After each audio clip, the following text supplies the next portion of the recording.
was But like, I don't quit my job. I said peace.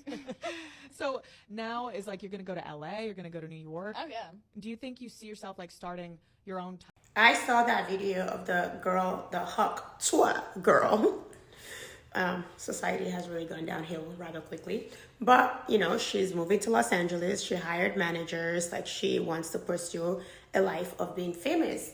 And I just thought about this, and it made me want to make a video on a cautionary tale on why you should not move to Los Angeles. And this is coming from an LA biggest fan. There was a time I called myself Los Angeles biggest mayor, okay? I love this city more than anything in the world. I always say to live and die in LA, this is the greatest city in the world. There will never be a city better, especially for entertainment, than Los Angeles. With that said, there are so many reasons why you should not move to LA, especially when you're that young, you're that wide-eyed, and you're coming here to pursue fame. Let's get into it. Hi, my name is Nika.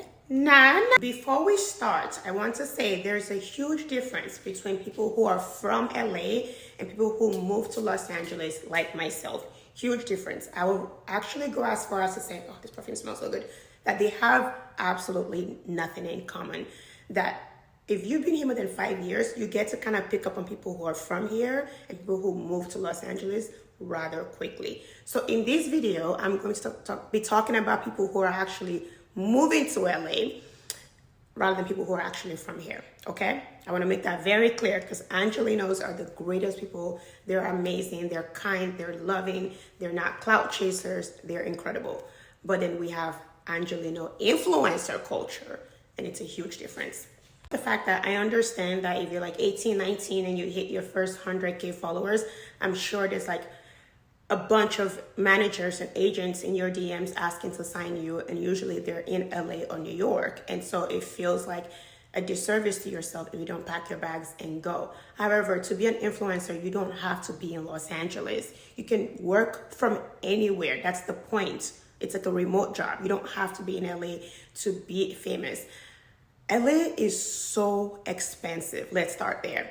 I think about how much it cost me to purchase this place. And every now and again, I will go on Zillow and I will Google a house in Dallas, Texas, or Tampa, Florida, which you know, guys know I'm bi-coastal now. And I will bawl and just start crying because what? I could have bought like a 9-bedroom house, you know.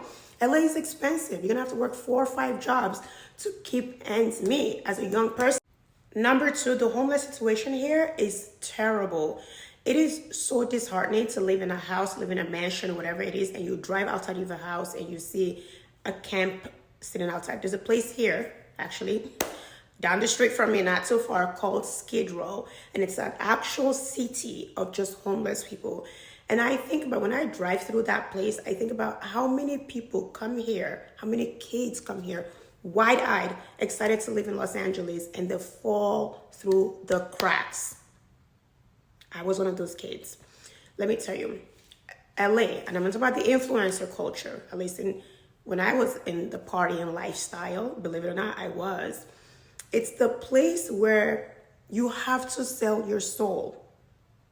And when I was younger and I would hear that, I would think, oh my God, that doesn't make any sense when they take their soul and they go and hand it over to someone. No, it means that you'll most likely give up a lot of your morals and values that you were raised with to make it in Los Angeles.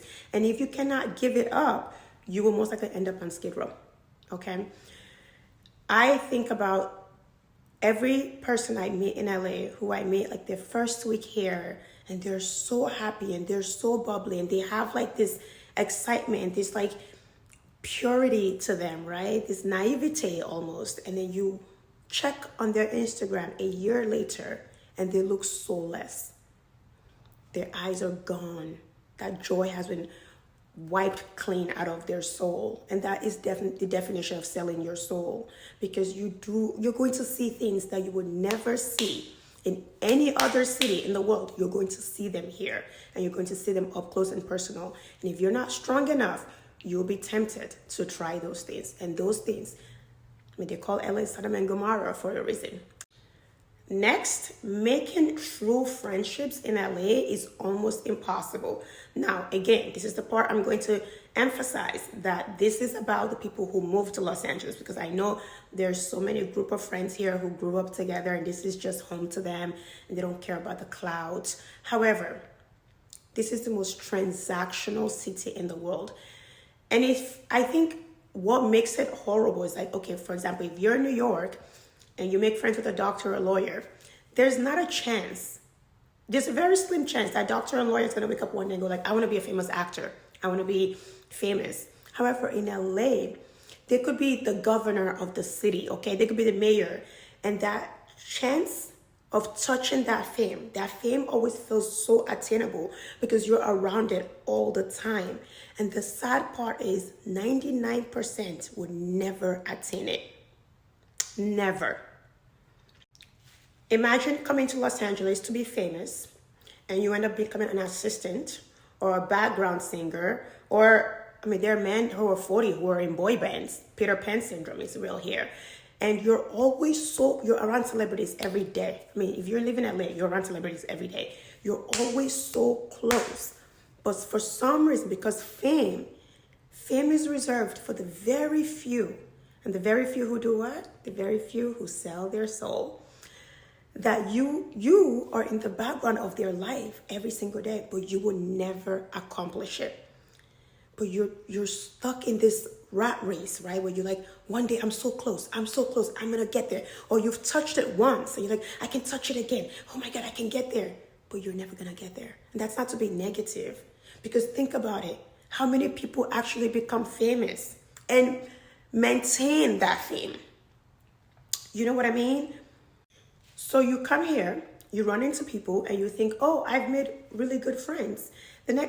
Within 24 hours of meeting you, if they know that you have a little bit of following or a little bit of fame, you will hear something like, are you gonna tag me? When are you gonna tag me? Can you please tag me? Why do you care? Now, you could decide to make friends. That's what I end up doing, like friends who are not in the industry at all. But even then, friends who are not in the industry at all, who have a regular 9-to-5, who do not care for fame, they get around you long enough and they start wanting it. Because it's an addiction. And it's an addiction that's very costly. I think most people want to come to LA because they think of it as, like, you know, Hollywood on television. There's glitz and glamour. But honestly, it's more like grills and there's no glitz and glamour. It's like you're going to have to work. You're going to have to work really, really hard. And you could do the same thing in your town. Just because you don't make it to LA or New York does not mean you will not become successful.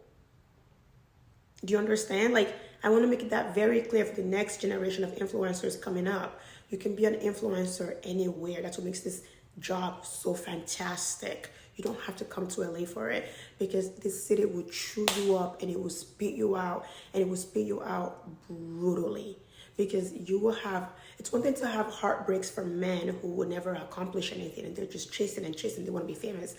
But it's another thing to feel that heartbreak from friends, people you think are your friends, and you watch them just suck you dry. I say all that to say, you want to come to Los Angeles to create content. I get it. This city is a beautiful background for content. I get that. But there's as many places as you can take pictures or videos before you run out of places, you know? And so it might be more advantageous to this young lady. I think she said she's 19 or 20. She's in Nashville, Tennessee, which is such a beautiful, beautiful city. And coming up, I mean, I looked at a penthouse there when I was thinking of moving there for like $4,000 a month. That's incredible. You know, why not use that year that you have this fame to just push out as much content as possible, stack up as much money as possible in your savings. And if you choose to move to LA a year from now, then do that. Because the kind of poverty and the kind of hell that I went through as a young influencer, I would never wish it on any human being. And every time you see a young influencer move here from a small town, and a year later they come on here and they're crashing out and they're losing their mind and they're crying and I just always think, oh, this city has got them. And it breaks my heart, because yeah, This city is a monster, and it will eat you, and it will eat you, and it will eat you, and it will eat you until there is nothing left in your soul to give. So protect yourself. If you want to move to LA, great. It's an amazing city, but protect yourself and put God first before you move here, because this is a lawless town, a lawless city. There's no God here. There's no sighting of him anywhere. And it's very easy to get lost in the sauce, truly. That's it. I believe in you, or couture lady. And I pray you always believe in yourself. Stay fabulous.